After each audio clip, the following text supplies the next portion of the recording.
Hello friends, কেমন আছো সবাই? তো বানাতে চলেছি স্যুপ, চিকেন স্যুপ। তার জন্য নিয়ে নিয়েছি গাজর কুচি, রসুন কুচি, পেঁয়াজ কুচি, কাঁচা লঙ্কা কুচি, কর্নফ্লাওয়ার আর সঙ্গে একটা ডিমের সাদা অংশটা নিয়েছিলাম, সেটা ভিডিওতে স্কিপ হয়ে গেছে। আর চিকেনটাকে সেদ্ধ করে রেখে দিয়েছি। এদিকে কড়াইতে সামান্য তেল গরম বসিয়ে দিয়েছি।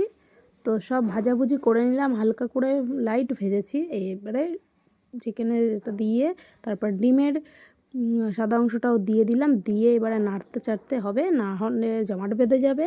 তো দেখো আর তারপরে একটু লাস্টে গোলমরিচ গুঁড়ো ছড়িয়ে নুন দিয়ে নামিয়ে দেবো। তো কেমন হয়েছে, অবশ্যই কর্নফ্লাওয়ারগুলোও দিয়েছি, কেমন হয়েছে জানাবে। আর চিকেন স্যুপ খেতে তোমরা কারা কারা ভালোবাসো সেটা জানাবে কমেন্টে। চিকেন স্যুপ খেতে আমাদের তো সবাই খুব ভালোবাসে, আর খাওয়াও শরীরের জন্য খুবই হেলদি।